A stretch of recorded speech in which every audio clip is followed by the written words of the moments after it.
قادر دیا میں گلاں سناواں اپنے بابے دیاں تے تانوں پٹھا کر کر کے ماراں. میں تو اللہ دی قسمیں ڈردا ہاں جڑیاں گلاں بابے غوث پاک نے فرمائیاں. آپ دا ایک مرید ہو گیا فوت. ہن سنو، فرماتے ہیں ایک بندہ فوت ہو گیا تو اس کی قبر میں جب فرشتے اس کو عذاب دینے لگے نا گر سے، تو بابا اور چلے گئے قبر. ہن مرزا جیلمی بولے گا اٹھے غوث پاک کہاں سے چلے گئے؟ ایک کتے دے دماغ میں جو پاؤنک تو سوا ککھ نہیں آؤں. کتے دے دماغ میں جو پاؤنک تو سوا ککھ نہیں آؤں، ککھ نہیں آؤں کہ کیسے یہ قبر سے نکلے گئے. بابے اور فرمانے ہیں بھائی وہ مرید تھا میرا غوث پاک، تو میں نے اپنے رب سے کہا پروردگارہ نسبت میری ہے انہوں چھڑ دے. تو اللہ پاک نے فرمایا یہ گل بڑی لمبی ہے میں وچوں حذف کر رہا ہوں. اللہ پاک نے ارشاد فرمایا فرشتیوں ہٹ جاؤ پیچھے. عبد القادر وچ پہ گئے. اللہ اکبر. ہم اکثر سنتے ہیں کہ اللہ تعالیٰ نے ساری کائنات رسول اللہ کے لیے بنائی ہے صلی اللہ علیہ وآلہ وسلم، لیکن سورۃ الجاثیہ میں اللہ نے فرمایا کہ زمین و آسمان جو کچھ ہے اس کے درمیان یہ سب تمہارے لیے مسخر کر دیا. کائنات تو رسول خدا کے لیے بنائی گئی تھی. میرے بھائی یہ ایک روایت ہے المستدرک للحاکم کے اندر، اور یہی وہ شیخ زکریا کاندلوی نے تبلیغی جماعت والے فضائل اعمال میں بھی لی ہے. اور اندازہ کریں روایت ضعیف روایت تھی، نیچے عربی میں سارا لکھا ہوا ہے کہ یہ روایت صحیح نہیں ہے، لیکن وہ عربی میں لکھا ہوا ہے. اردو میں روایت لکھی ہوئی ہے، وہ پوری دنیا میں پڑھ پڑھ کے سنا رہے ہیں کہ آدم علیہ السلام کی توبہ جو ہے رسول اللہ کے وسیلے سے قبول ہوئی. اور پھر اللہ تعالیٰ نے پوچھا آدم تمہیں کیسے پتا چلا؟ تو انہوں نے کہا کہ میں نے جو ہے نا وہ تیرے ساتھ رسول اللہ کا نام لکھا ہوا دیکھا تھا جب میں پیدا ہوا، تو مجھے پتا چل گیا کہ کوئی بزرگ ہستی ہیں. تو اللہ تعالیٰ نے فرمایا کہ اگر میں ان کو پیدا نہ کرتا تو میں کائنات نہ بناتا. سرکار یہ اتنی بڑی ٹروتھ ریویلنگ خبر ہے، کم از کم اس کا درجہ قرآن میں بنتا ہے، کم از کم. احادیث کے اوپر کیوں چھوڑ دیا گیا اسے؟ اور حدیث بھی وہ جس کے اوپر محدثین کا کلام وہ بیان کر رہے ہیں. قصہ آدم اور ابلیس قرآن میں 7 مقامات کے اوپر آیا ہے. سورۃ البقرہ میں آیا ہے، سورۃ الاعراف میں بڑی تفصیل کے ساتھ، سورۃ الحجر کے اندر آیا ہے، سورہ بنی اسرائیل میں آیا ہے، سورۃ الکہف کے اندر آیا ہے، سورہ طٰہٰ کے اندر آیا ہے، سورہ صاد کے اندر آیا ہے. 7 جگہ یہ چیز سکپ ہو گئی ہے کہ یہ کائنات کس لیے بنی ہے اور آدم علیہ السلام کی توبہ کیسے قبول ہوئی ہے ہی کوئی نہیں. یہ آپ کی بات ٹھیک ہے، بلکہ اس سے بھی بڑھ کے اگر میں آپ کو بتاؤں مقصد کیا ہے، تو یہ پارہ نمبر جو 12 ہے اس کا آغاز ہی اس سے ہو رہا ہے کہ انسانیت کو پیدا کرنے کا مقصد کیا ہے. سورہ ہود، اعوذ باللہ من الشیطان الرجیم، بسم اللہ الرحمن الرحیم. آیت نمبر 7 سورہ ہود، سورت نمبر 11 آیت نمبر 7. هو الذی خلق السماوات والارض فی 6 ایام، وہی اللہ ہے جس نے آسمان اور زمین کو 6 دنوں میں پیدا کیا. اب یہ 6 دن سے مراد کیا ہے؟ یہ لانگ پیریڈ آف ٹائم ہے جو اللہ کی قدرت کا ظہور ہوا، وہ اللہ کی مرضی ہے. بیکٹیریاز اور وائرسز سیکنڈز بلکہ ملی سیکنڈز میں ڈیوائیڈ ہو جاتے ہیں، اور آم کی گٹھلی سے آم کا درخت بننے میں 8 سال لگ جاتے ہیں. خرگوش 1 مہینے کے اندر بچے دے دیتا ہے، مرغی کے انڈے سے 22 دن میں چوزا نکلتا ہے، اور ہاتھی کا بچہ 22 مہینے میں پیدا ہوتا ہے، انسان کا بچہ 9 مہینے میں. یہ اللہ کی مرضی ہے. تو کائنات کو اللہ تعالیٰ چاہے تو آنے واحد میں بھی پیدا کر سکتا ہے، یہ اللہ کی حکمت ہے. وَكَانَ عَرْشُهُ عَلَى الْمَاءِ، اور اس کا عرش اس وقت پانی پر تھا. لِيَبْلُوَكُمْ أَيُّكُمْ أَحْسَنُ عَمَلًا، اور یہ اس نے اس لیے کیا تاکہ جانچے تم میں سے کون اچھے اعمال کرتا ہے. اللہ تعالیٰ فرما رہا ہے کہ یہ ساری کائنات کو پیدا کرنے کا مقصد کیا ہے؟ کہ جانچا جائے کہ تم میں سے کون اچھے اعمال کرتا ہے. تو یہ بالکل واضح ہے. وَمَا خَلَقْتُ الْجِنَّ وَالْإِنسَ إِلَّا لِيَعْبُدُونَ، ہم نے جن اور انسانوں کو اس لیے پیدا کیا تاکہ وہ ہماری عبادت کریں. عبادت میں حقوق اللہ، حقوق العباد دونوں شامل ہیں. نماز پڑھے نہیں، عبادت، ٹوٹل اوبیڈینس، بندے بن کے رہیں. تو قرآن بالکل اپنے اس میسج کے اندر واضح ہے کہ اللہ تعالیٰ نے یہ سارا کا سارا نظام کیوں کیا. ہاں یہ بات ٹھیک ہے، یہ ساری کائنات انسان کے لیے پیدا ہوئی اس حوالے سے کہ اللہ تعالیٰ نے انسانیت کی خدمت میں لگا دیا ان چیزوں کو. یعنی نبی علیہ السلام کے لیے نہیں بلکہ اللہ تعالیٰ کی کریشن کا کلائمیکس جو انسانیت کو اللہ نے پیدا کر کے جانچنا تھا اس کے لیے یہ ساری سٹیج بنائی گئی. اس میں اگر آپ کہتے ہیں تو پھر ہر انسان کے لیے کائنات بنی ہے. ان معنوں میں اگر آپ کہنا چاہتے ہیں تو الگ. اگر آپ ڈسیزن کی بات کرتے ہیں کہ یہ اللہ نے ڈسیزن کیوں کیا تو وہ یہ ہے کہ اللہ تعالیٰ ایسی مخلوق پیدا فرمانا چاہتا تھا جو اپنی مرضی سے خدا کو چوز کرے. میں اکثر کہتا ہوں کہ حضرت جبرائیل علیہ السلام بھی اگر مجھے کہنا کہ انجینئر صاحب آپ اپنا ایمان میرے ساتھ ایکسچینج کر لیں تو میں کہوں گا کہ نہیں, تم نے اللہ کو مانا ہے اللہ کی مرضی سے اور میں نے گاڈ کو چوز کیا اپنی مرضی سے, میں اپنا ایمان ایکسچینج نہیں کروں گا.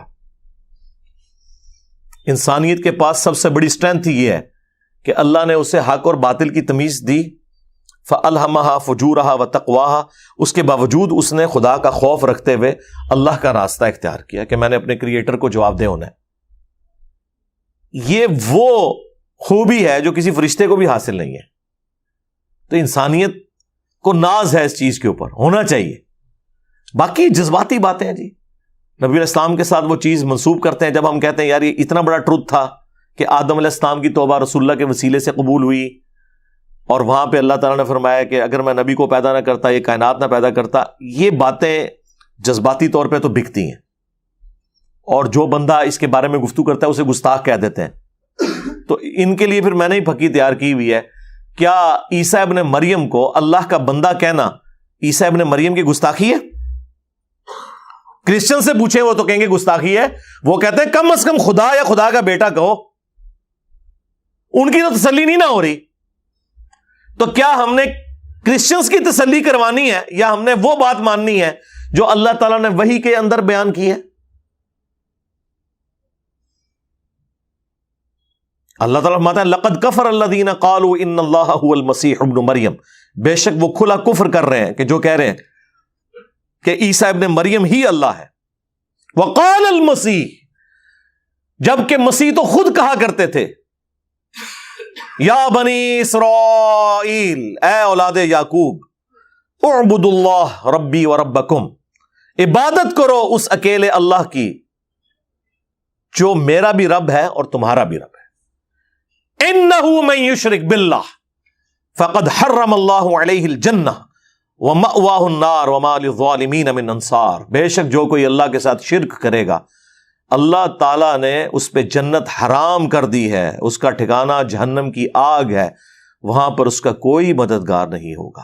عیسیٰ ابن مریم کی صفائی اللہ تعالیٰ دے رہا ہے کہ وہ تو موحد تھے, انہوں نے کبھی شرک کی تعلیم نہیں دی. لیکن منوائیں کرسچنز کو, وہ کہیں گے نہیں ہم تو نہیں, یہ تو آپ شان گھٹا رہے ہیں. تو سرکار جو کچھ آپ سوچتے ہیں دوسرے بھی یہی کچھ سوچتے ہیں. اور آپ کے نبی نے کیا فرمایا, صحیح بخاری میں حدیث ہے, دیکھنا میری شان کو اس طرح بلند نہ کرنا جس طرح نصارہ نے اپنے پیغمبر کو بڑھا دیا تھا. میں اللہ کا بندہ اور اس کا رسول ہوں, مجھے اللہ کا بندہ اور اس کا رسول ہی کہنا. نماز میں ہم یہی کہتے ہیں محمدن عبدہ و رسولہ. اگر رسول اللہ کا یہ اسٹیٹس ہے نا تو تواڈے بابے تے شاہی کوئی نہیں سرکار. ہاں, کیونکہ میرے نبی سا ہے ہی کوئی نہیں, تیرے بابے تے شاہی کوئی نہیں. تم لوگ کہتے ہو چھڑ دو عبد القادر وچ پی گیا جے. عبد القادر دیاں میں گلاں سناواں اپنے بابے دیاں تے تمہیں پٹھا کر کر کے ماراں. میں تو اللہ دی قسم ڈردا جڑیاں گلاں بابے غوث پاک نے فرمائیاں. آپ دا ایک مرید ہو گیا فوت.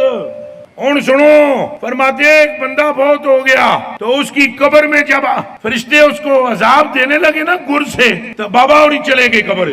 ہن مرزا جیلمی بولے گا وہ تھے غوث پاک کہاں سے چلے گئے؟ ایک کتے دے دماغ میں جو پاؤنک تو سوا ککھ نہیں آؤں. کتے دے دماغ میں جو پاؤنک تو سوا ککھ نہیں آؤں, ککھ نہیں آؤں کہ کیسے یہ قبر سے نکلے گئے. بابے اور ہی فرمانے ہیں بھائی وہ مرید تھا میرا غوث پاک, تو میں نے اپنے رب سے کہا پروردگارہ نسبت میری ہے انہوں چھڑ دے. تو اللہ پاک نے فرمایا ایک گل بڑی لمبی ہے میں وچوں حذف کر رہا ہوں. اللہ پاک نے ارشاد فرمایا فرشتیوں ہٹ جاؤ پیچھے. عبد القادر وچ پہ گئے. اللہ اکبر. عبد القادر نے روح کھولی, اور سرکار تو آڑے بابیاں نو کھنگن نہیں دینا کسی نے. اچھا دوسری طرف یہی آپ کو حدیث سناتے ہیں بخاری مسلم سے کہ قیامت کے دن انبیاء بھی کہہ رہے ہوں گے نفسی نفسی، آج مجھے اپنی جان کی فکر ہے، آج مجھے اپنی جان کی فکر ہے۔ حضرت آدم علیہ السلام کہیں گے آج مجھے فکر ہے کہ میں نے اللہ تعالیٰ کی نافرمانی کی تھی۔ حضرت موسیٰ علیہ السلام کہیں گے مجھ سے بندہ مر گیا تھا۔ حضرت نوح علیہ السلام کہیں گے میں نے اپنے کافر بیٹے کے لیے دعا کر دی تھی۔ حضرت ابراہیم علیہ السلام اپنے 3 وہ توریتاً جو جھوٹ ہیں، جھوٹ کی کیٹیگری میں نہیں آتے، جائز ہیں، پھر بھی اللہ سے ڈرتے ہوئے کہیں گے آج مجھے وہ یاد آ رہے ہیں۔ اور عیسیٰ ابن مریم کہیں گے آج ایک شخص ایسا ہے کہ جس کی اگلی اور پچھلی ساری خطائیں اللہ نے معاف کر دی ہیں، تم محمد رسول اللہ کے پاس جاؤ صلی اللہ علیہ وآلہ وسلم۔ سرکار جہاں انبیاء کا یہ سٹیٹس ہے کہ وہ نفسی نفسی کر رہے ہیں، ادھر تواڈے بابے کتنے آ گئے؟ اس کا مطلب ہے یہ اپنے بابوں کو انبیاء سے بھی بڑا سمجھتے ہیں۔ تو میرا خیال ہے آپ کے بابوں کے ماننے والوں کے لیے، چلو بابوں کو ہم کچھ نہیں کہتے، اس نے زن رکھ لیتے ہیں، ماننے والوں کے لیے ان بابوں کی بزرگی فارغ کرنے کے لیے اتنا ہی کافی ہے کہ آپ انہیں نبیوں سے بڑھا رہے ہیں۔ پیچھے کیا بات رہے گی؟ تو یہ جذباتی جملے ہیں، بولنے دیں ان کو۔ یہ تو اپنے بزرگوں کے بارے میں بھی کہتے ہیں جی، مریدوں کے مرید، وہ کہتے ہیں جی عبد القادر جیلانی نے کہا کہ میں اس وقت تک جنت میں داخل نہیں ہوں گا جب تک سارے مرید نہ لے جاؤں۔ کتنے؟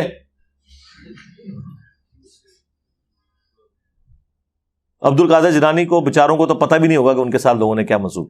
مجھے بتائیں جیزس کرائسٹ کے ساتھ جو کچھ ہوا، انہیں پتا ہے کہ ان کے ساتھ کیا ہوا ہے؟ ان کو کیا پتا ہے؟ قرآن میں اللہ نے فرمایا، سورۃ المائدہ کا آخری رکوع پڑھ لیں، اللہ تعالیٰ فرماتا ہے قیامت کے دن ہم عیسیٰ ابن مریم کو کھڑا کریں گے اور ان سے پوچھیں گے کیا تو نے لوگوں سے کہا تھا کہ تجھے اور تیری ماں کو اللہ کے سوا معبود چن لیا جائے؟ ہائے ہائے ہائے، آپ ذرا امیجن کریں کہ عیسیٰ ابن مریم کی کیا حالت ہونی ہے اس وقت۔ تو تواڈے بابے نے شاہی کوئی نہیں سرکار، عیسیٰ کے جیسا ہے ہی کوئی نہیں، تواڈے سارے بابے شاہی کوئی نہیں۔ 5 اولو العزم پیغمبر آئے ہیں سورۃ الاحزاب میں اور سورہ شورى میں، محمد رسول اللہ، ابراہیم خلیل اللہ، موسیٰ کلیم اللہ، عیسیٰ روح اللہ، اور نوح نجی اللہ علیہم السلام اجمعین۔ یہ 5 انبیاء میں بھی اولو العزم پیغمبر ہیں، ان میں سے ایک عیسیٰ ابن مریم ہے، اور ان کا سٹیٹس اللہ تعالیٰ نے سورۃ المائدہ کے آخری رکوع میں بتا دیا ہے کہ قیامت کے دن اللہ تعالیٰ ان سے پوچھے گا۔ یہ تو کہہ رہے ہیں ہمارے بزرگ سب کچھ دیکھ رہے ہیں، عیسیٰ ابن مریم تو کوئی نہیں دیکھ رہے۔ تو تواڈے بزرگ کہتے ہیں جی وہ بزرگوں کی جو شانیں ہوتی ہیں وہ نبیوں کے معجزات ہی ہوتے ہیں۔ تو نبیوں کا تو جو معجزات آپ نے خود سے کلیم کیے ہوئے ہیں وہ تو یہ ہیں، ان کی حقیقت تو قرآن نے بیان کر دی ہے کہ سورۃ المائدہ کے آخری رکوع میں اللہ تعالیٰ فرمائے گا وَإِذْ قَالَ اللَّهُ يَا عِيسَى ابْنَ مَرْيَمَ، اور یاد کرو وہ وقت جب عیسیٰ ابن مریم سے اللہ تعالیٰ فرمائے گا۔ ویسے یہاں پاسٹ ٹینس کا صیغہ آیا ہے، عیسیٰ سے فرمایا اللہ نے، لیکن یہ قرآن کا اسلوب ہے کہ وہ مستقبل کے واقعات کو بھی ماضی کے صیغوں میں ایڈریس کرتا ہے، یہ بتانے کے لیے کہ یہ ڈیفینیٹ ہے۔ جیسے کہ ماضی ڈیفینیٹ ہوتا ہے نا کہ ہو چکا، مستقبل تو may be may not be, تو سمجھو یہ ہو چکا کہ اللہ نے عیسیٰ ابن مریم سے فرمایا، ویسے تو فرمائے گا، اسی ترجمہ یہاں ہوتا ہے کہ جب اللہ فرمائے گا عیسیٰ ابن مریم سے اَأَنْتَ قُلْتَ لِلنَّاسِ اتَّخِذُونِي وَأُمِّيَ إِلَٰهَيْنِ مِن دُونِ اللَّهِ، کیا تو نے لوگوں سے کہا تھا کہ تجھے اور تیری ماں کو اللہ کے ساتھ، اللہ کے سوا انہیں بھی معبود مان لیا جائے؟ قَالَ سُبْحَانَكَ، وہ کہیں گے اے اللہ تو پاک ہے، ما یکون لی ان اقول ما لیس لی بحق، مجھے کب یہ شایع تھا کہ میں وہ بات کر دوں جس کا میں اہل ہی نہیں ہوں۔ ان کنت قلت، اور بالفرض اگر میں نے کوئی ایسی بات کی ہے نا، ہائے ہائے ہائے، اللہ کے سامنے ایسی کانفیڈنس لوز ہونا چاہیے بندے کا جو اللہ والا ہے، نہیں کی ہوئی پھر بھی کہہ رہے ہیں کہ یا اللہ اگر میں نے کوئی ایسی بات کی ہے نا فقد علمتہ، تو تیرے علم میں تو ہوگا، تعلم ما فی نفسی، اللہ اکبر، جو میرے جی میں ہے وہ تو جانتا ہے، اگر میرے دل میں بھی کہیں خواہش تھی نا کہ لوگ مجھے خدا مانے تو تو وہ بھی جانتا ہے، ولا اعلم ما فی نفسک، اور میں نہیں جانتا ہے اللہ تیرے جی میں کیا ہے، اللہ اکبر، انک انت علام الغیوب، بے شک تو ہی سارے غیبوں کا جاننے والا ہے، یا تو جانتا ہے یا عبد القادر جیلانی جانتے ہیں. ہاں نعوذ باللہ. اور یہ بزرگ سامنے یہ بڑے احتیاط نہ لو، دل دا حال جان اور چھڑ دو دل دا حال. میں machine design the mechanical engineering کا فارمولا لکھ کے دیتا ہوں، مرے ہوئے زندہ کوئی بزرگ اسے صرف ریسائٹ کر کے بتا دیں، سمجھانا دے چھڑ دو، پڑھ کے بتا دیں کہ کیا لکھا ہوا ہے.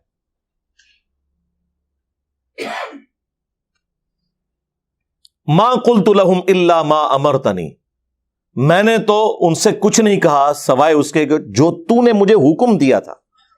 حکم ہوئی ہے ان اعبدوا اللہ، کہ عبادت کرو اللہ کی. الا ما امرتنی بہ، جس کے ساتھ تو نے مجھے حکم دے کے بھیجا. ان اعبدوا اللہ، عبادت کرو اللہ کی. ربی و ربکم، جو میرا بھی رب ہے اور تمہارا بھی. وکنت علیہم شہیدا ما دمت فیہم، اور میں ان پر اس وقت تک تو گواہ تھا جب تک میں ان میں موجود تھا. اس وقت تو میری ذمہ داری ہے، میرے سامنے تھے، میرے سامنے کوئی اس طرح کا کام ڈالا ہوتا تو میں انہیں پوچھ لیتا. فلما توفیتنی، جب تو نے مجھے پورا کر دیا یعنی اٹھا لیا. موت بھی مانا ہو سکتا ہے، لیکن عیسیٰ ابن مریم کے حوالے سے تو باقی آیات گواہ ہیں سورۃ النساء کی، الگ سے ایک ٹاپک ہے. کنت انت الرقیب علیہم، تو اس وقت پھر تو ہی ان پر گواہ تھا. وانت علی کل شیء شہید، اور ہر چیز پر گواہ بھی تو صرف تو ہی ہو سکتا ہے نا یا اللہ. سرکار یہ جو آیت ہے نا کہ جب تک ان میں موجود تھا ان پر گواہ تھا، میرے بعد جو انہوں نے کام ڈالا نا تو تیرے علم میں ہے میرے علم میں نہیں ہے. یہ سیم الفاظ بخاری مسلم میں رسول اللہ نے اپنے بارے میں بھی استعمال کیے ہیں کہ قیامت کے دن میرے حوض کوثر پر میرے صحابہ میں سے بعض لوگ لائے جائیں گے جو حضور کی زندگی میں مسلمان تھے، بعد میں کفر اختیار کیا، جو حضرت ابوبکر کے زمانے میں مرتد ہو گئے تھے قبائل. بخاری مسلم میں آیا. مرتد وہی ہوتا ہے نا جو رسول اللہ کے زمانے میں مسلمان تھا. تو رسول اللہ کہتے ہیں کہ میں ان کو شکلوں سے پہچان رہا ہوں گا کہ میرے صحابہ ہیں، لیکن حضور کو نہیں پتا ہوگا، بعد میں انہوں نے کام ڈال دیا. میں کہوں گا اصحابی اصحابی، یہ تو میرے صحابہ ہیں. میں حوض کوثر سے جب انہیں پلانے لگوں گا تو ان کے اور میرے درمیان ایک آڑ قائم کر دی جائے گی، اور فرشتے کہیں گے یا رسول اللہ آپ کو نہیں پتا آپ کے بعد انہوں نے کیا کیا، یہ دین سے الٹے قدم پھر گئے تھے. تو حضور فرماتے ہیں، آپ تو کہتے ہیں نا حضور تو پھر زبردستی بخشوا لیں گے. حضور کہیں گے سحقن سحقن لمن غیر بعدی، سحقن سحقن لمن بدل بعدی، ان پہ پھٹکار ہو، ان کو مجھ سے دور کر دو جنہوں نے میرے بعد میرے دین کو بدل دیا. حضور کے لیے دین کی اتنی امپورٹنس ہے کہ بھاڑ میں گئے تم لوگ اگر تم رسول اللہ کے دین کا مذاق اڑا رہے ہو. نبی الاسلام کسی کی سفارش نہیں کریں گے، الٹا دھتکار دیں گے. اور بخاری مسلم کے الفاظ ہیں، جب میں انہیں دھتکاروں گا نا تو میں بھی اس وقت پھر وہی کہوں گا جو عبد صالح عیسیٰ ابن مریم کہہ رہے ہوں گے. پھر حضور نے یہ آیت تلاوت کی، اللہ اکبر، وَكُنْتُ عَلَيْهِمْ شَهِيدًا مَا دُمْتُ فِيهِمْ، اے اللہ میں ان پر اسی وقت تک گواہ تھا جب تک ان میں موجود تھا. جب تو نے مجھے اٹھا لیا پھر یہ اپنے اعمال کے خود جواب دیں. رسول اللہ کہہ رہے ہیں میں بھی یہی بات کروں گا جو عیسیٰ کہہ رہے ہوں گے. سیم ریپلیکا اس امت میں بھی ہونے والا ہے. اور یہ صرف صحابہ کے بارے میں نہیں، وہ صحابہ جو قانوناً صحابہ، بلکہ امتیوں کے بارے میں بھی ہے. حضور کہیں گے میرے امتی بھی آئیں گے، میں کہوں گا امتی امتی. ہاں جی، یہاں لوگ کیا کہتے ہیں جی خدا کا پکڑا چھڑائے محمد، محمد کا پکڑا چھڑا کوئی نہیں سکتا. محمد نے تو انہوں ہی پکڑنا ہے. تسی اللہ کو بھی نسے ہو توحید وچ، اور رسول اللہ کی امامت کا انکار کر کے تم نے لوگوں کے بنائے ہوئے اماموں کو اپنا امام مانا ہے. تم لوگوں کو رسول اللہ نہیں پکڑ رہا ہے، انشاءاللہ بے فکر ہو جاؤ. خدا نے تو بعد میں پکڑنا ہے، پہلے رسول اللہ نے تمہیں دھتکارنا ہے، پھر اللہ نے اوندھا منہ کر کے جہنم میں پھینکنا ہے اگر اپنی اصلاح نہ کی. اللہم اجرنا من النار. رضیت باللہ ربا وبالاسلام دینا وبمحمد نبیا ورسولا. آمین. اللہم من احییتہ منا فاحیہ علی الاسلام ومن توفیتہ منا فتوفہ علی الایمان. آمین. اے اللہ پھر تو ہی ان پر گواہ تھا. ان تعذبہم، اگر تو اب انہیں عذاب دے، فانہم عبادک، تو یہ تیرے بندے ہیں یا اللہ. اللہ اکبر. وان تغفر لہم، اگر تو انہیں بخش دے، فانک انت العزیز الحکیم، تو بے شک تو ہر چیز پر غالب ہے، حکمت والا ہے. یعنی یہاں پہ سفارش کوئی نہیں کی انہوں نے.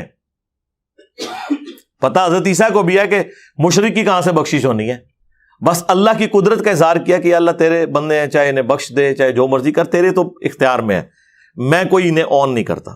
قال اللہ، تو اللہ تعالیٰ فرمائے گا ھذا یوم ینفع الصادقین صدقہم، آج کا دن وہ ہے کہ جب سچے لوگوں کو ان کے سچے عقیدے ہی نفع دے سکیں گے. ہاں شکر ہے یہ جواب اللہ تعالیٰ کا آ گیا ہے. مجھے بڑی تشنگی رہتی ہے اگر یہاں پہ بات ختم ہو جاتی نا کہ عیسیٰ ابن مریم کہیں گے یا اللہ تیرے بندے چاہے تو انہیں معاف کر دے یا بخش دے, اور آگے روئے سخن بات کا بدل جاتا تو پھر بھی کوئی نہ کوئی بزرگ بابا بیچ میں ٹھہر جاتا. لیکن اللہ تعالیٰ نے کہا ہے کہ آج وہ دن ہے عیسیٰ کہ سچے لوگوں کو اس کی سچائی فائدہ دے گی. اگر کسی نے جھوٹے عقیدے اللہ کی طرف منسوب کیے ہوئے ہیں تو ان کو کوئی فائدہ نہیں ہونے والا. لہم جنات تجری من تحتها الانہار, ایسے سچے لوگوں کے لیے جنتیں ہیں جن کے نیچے نہریں بہتی ہوں گی. خالدین فیہا ابدا, اس میں رہیں گے ہمیشہ ہمیش. رضی اللہ عنہم ورضوا عنہ, اللہ ان سے راضی وہ اللہ سے راضی. دیکھ لیں یہ ہر اہل ایمان کے لیے فضیلت ہے کہ اللہ اس سے راضی اور وہ اللہ سے راضی. ذالک الفوز العظیم, اور یہ ہے اصل میں بڑی کامیابی. اللہم اجعلنا منہم, اللہم انا نسألک جنت الفردوس مع النبیین والصدیقین والشہداء والصالحین آمین. للہ ملک السماوات والارض, آسمانوں اور زمین کی بادشاہت اللہ ہی کے لیے ہے. وما فیہن, اور جو کچھ ان کے درمیان ہے, یعنی پوری کائنات. اللہ تعالیٰ جب ساتوں آسمان کے ساتھ زمین اور ان کے درمیان کا ذکر کرے تو مراد پوری کائنات, کیونکہ میریکل پلانٹ اس یونیورس میں یہ زمین ہے جہاں پہ اس طرح کی زندگی ایگزسٹ کرتی ہے. وَهُوَ عَلَى كُلِّ شَيْءٍ قَدِيرٌ, اور وہ ہر چیز کے اوپر قادر ہے. اس پہ سورہ المائدہ مکمل ہوئی ہے. آپ اندازہ کریں یہ کتابوں کا خدا ہے, اس لیے تو ہم عرض کرتے ہیں کہ مرنے سے پہلے اے مسلمان کر لے اس پہ غور. کتابوں کا خدا اور ہے, بابوں کا خدا اور. بابے بھی اسی خدا کو ہی مانتے ہیں, لیکن کاش انہوں نے قرآن و سنت پڑھا ہوتا تو ان کوالٹیز کے ساتھ مانتے کہ جو اس شخص پہ نازل ہوئی ہے جس کی قبر مدینے میں ہے صلی اللہ علیہ وآلہ وسلم. لوگ پہلے ہم سے پوچھا کرتے تھے نا یار ہمارے بزرگوں نے نہیں تھا قرآن حدیث پڑھا ہوا, تو ہم تھوڑا ریلیکٹنٹ ہوتے تھے یہ بتانے میں. پتا تو ہے کہ کوئی نہیں پڑھا ہوا, لیکن اب تو ہم ڈنکے کی چوٹ پہ کہتے ہیں کہ کوئی نہیں پڑھا ہوا تھا. ظاہر ہے جی جب ترجمہ ہی پہلا قرآن کا 8 سے 200 سال پہلے ہو رہا ہو, اور بخاری کا پہلا ترجمہ 8 سے 100 سال پہلے ہو رہا ہو, اور وہ بھی ترجمے کتابوں میں ہی لکھے ہوئے تھے. اصل چینج ان 10-15 سالوں میں آئی ہے جب سافٹ ویئرز بنے ہیں اور اردو ترجمے کی ایپس آ گئی آپ کے پاس. تو مجھے بتائیں آج اس علم کی وجہ سے ہمیں پتا چلا, پرانے لوگوں نے تو کچھ دیکھا ہی نہیں ہوا تھا, ان کو بیچاروں کو کیا پتا تھا, لائی لگ تھے سارے. ٹھیک ہے, اللہ کا شکر ادا کریں. اس لیے میں نے کہا تھا کہ نبی علیہ السلام کے صحابہ تابعین تبع تابعین کے بعد سب سے مبارک دور اگر اسلام نے کوئی دیکھا ہے نا تو یہ ہے جب قرآن کا ترجمہ احادیث کے ترجمے آپ کے ہاتھ میں. ورنہ ہم نے بھی ویسے ہی جاہل مر جانا تھا جس طرح پچھلے 1000 سال سے ہمارے بزرگ بابے جاہل مر رہے تھے. نہ قرآن کا پتہ نہ حدیث کا پتہ, شعر و شاعری. اندازہ کریں کلام, اور اس سے دین سمجھ رہے ہیں. اللہ کی کتاب پڑھنے کے لیے کوئی تیار ہی نہیں ہو رہا. وہ اگلے دن مجھے ارشاد بھائی نے ایک کلپ ایک بھائی کا دکھایا, تو انہوں نے ایک فرضی قصہ بیان کیا, فرضی قصہ سمجھانے کے لیے. جیسے مولانا روم نے بھی اچھے قصے بیان کیے ہیں اور بڑی کہانیاں بھی گھڑی ہیں انہوں نے. موسیٰ علیہ السلام کے بارے میں جو جی بندے کا گوشت چاہیے ہے, اللہ تعالیٰ نے انسانی گوشت چاہیے ہے, ایک کہانیاں چھڑ کے وہاں پہ بھی بڑے اصلاحی واقعات ہیں مثنوی کے اندر. جھوٹ بھی بہت ہے, گمراہیاں بھی بہت ہیں, شرکیہ چیزیں بھی بہت ہیں. تو وہ بھائی بتا رہے تھے کہ انہوں نے ایک فرضی اپنی پوسٹ کو ہی لگائی کہ جی میں نے وہ ہیر رانجھا ہے نا, ایک فیمس پنجاب کے اندر سٹوری ہے عشق معشوقی, عشق مجازی. اچھا دیکھیں یہ سارے مولوی اور صوفی عشق مجازی سے عشق الہی کی طرف جاتے ہیں. مجھے بتائیں قرآن و حدیث میں کہیں عشق مجازی سے عشق الہی کی طرف جانے کا ذکر موجود ہے کہ نبی علیہ السلام کے صحابہ کرام جو ہیں وہ اس طریقے سے اوپر جاتے تھے؟ اور اس میں تو انہوں نے پھر لمٹس بھی کراس کر دی ہوئی ہیں. یہ مادو لال حسین, مادو لال ایک لڑکا تھا جس پہ حسین نام کا ایک صوفی بزرگ عاشق ہوا تھا. ہاں جا کے پوچھ لیں, خود وہ فخریہ بیان کرتے ہیں. اور انہوں نے کہا تھا تیرے لیے آنر ہے کہ میرے نام سے پہلے تیرا نام بولا جائے گا. جی اللہ تک پہنچے ہوئے سر, جو ذلیل طریقے. ٹھیک ہے جی, یہ اس لیول پہ یہ سارے لوگ کام. تو وہ کہتے ہیں کہ میں نے ہیر کے مزار پہ ایک 70 سال کا بابا دیکھا جو رو رو کے دعا کر رہا تھا. تو کہتے ہیں میں اس کے قریب ہوا. اب یہ وہ سمجھانے کے لیے ایک فرضی واقعہ انہوں نے لکھا ہے, تو کہ میں سنوں یعنی انہوں نے کسی عورت کا، فیمیل کا ذکر کیا کہ وہ پاس ہوئی کہ میں سنوں کہ بابا جی کیا یہاں رو رو کے دعائیں کر رہے ہیں. کوئی بابا جی بھی کوئی ناکام عاشق ہیں اپنے زمانے کے. اما ہیر کی قبر کے اوپر کیا وہ دعائیں کر رہے ہیں؟ اما ان کی، ماری نہیں. تو انو اس طرح دی ماما مبارک ہون. تو وہ دعا یہ کر رہے تھے، اے اللہ ایس ہیر ورگی بہن کسی نو نہ دیں، اس ورگی یعنی اس جیسی بہن کسی کو نہ دینا، اس طرح کی بیٹی کسی کے گھر پیدا نہ کرنا، اس طرح کی بیوی کسی کو نہ دینا، اس طرح کی بدبخت قسم کی عورت.